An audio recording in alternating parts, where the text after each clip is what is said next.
Guys, I just started watching this new series called Breaking Bad. Any tips? Walter. Oh my god. Put your dick away, Walter. I'm not having sex with you right now, Walter. If you have ever set your foot in about 10 miles of a gaming subreddit, you have seen these posts. You know the ones. Guys, I just bought this cool new game called Fortnite, featuring Dante from the Devil May Cry series. Any tips? Guys, oh my god, you guys, what is this? Should I be scared, you guys? Is this scary? Guys, oh my god, you guys, oh my god, guys, what is this? I just got this item that has about 0.00001% of a drop rate, and you see, I know that because I looked it up on the wiki. Is this considered lucky? Now, close your eyes, okay? And try to recollect on that one game, you know which one I'm talking about. Everyone has one, maybe two games, that they find extremely special. Be it visuals, game elements, atmosphere, or even story that made it special for you. And remember how it made you feel when you first experienced it. For me, this game was Persona 5. I went into this game without any knowledge about it at all, and I was stunned. I remember how exciting it was to experience everything, learn mechanics, and, well, play the game itself. You see, that's what's special about video games.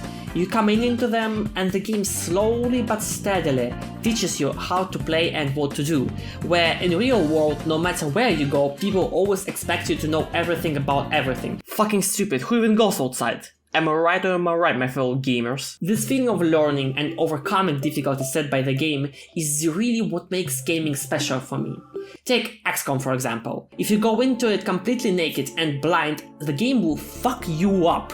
But if you spend time and learn, you will gradually improve.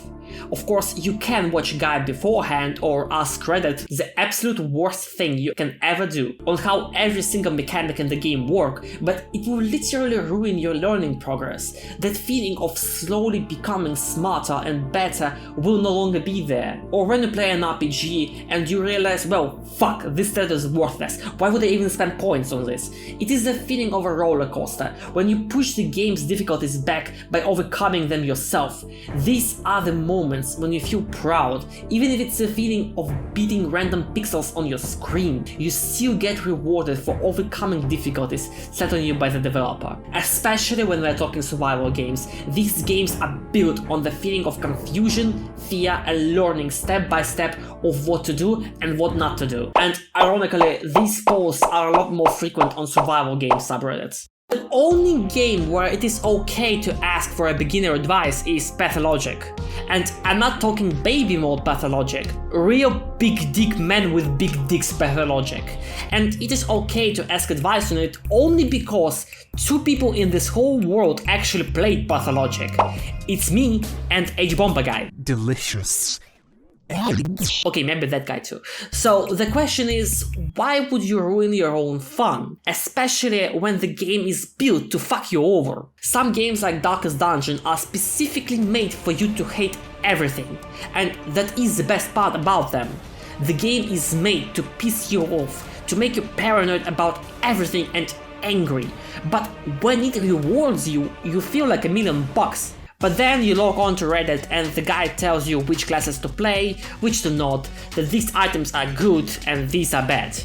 You're kinda ruining this feeling of uncertainty and doubt, and also on top of that, you just look like a fucking twat while doing so. I am deeply sorry for this world, I just been watching The Boys a little bit too much. To me, they always look like Granddad's bollocks, flopping in the wind. I have yet to meet a person that will look at these posts and go like, hell yeah, brother!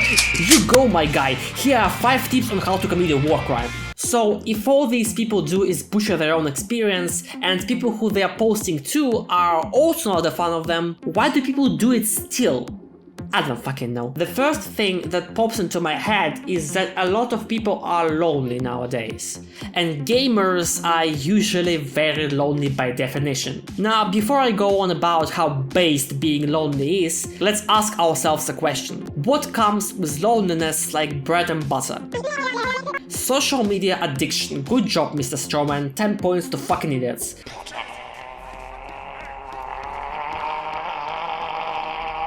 The thing I don't get people not so recently started to think that everyone should always post everything they do all the time, even if it is something minor like buying a video game. I mean, I do get it. It could be your daily social interaction thingy, but it won't help you.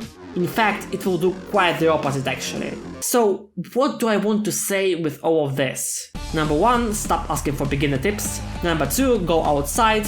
Number 3, touch grass. And number 4, just play the fucking game. It's not that hard.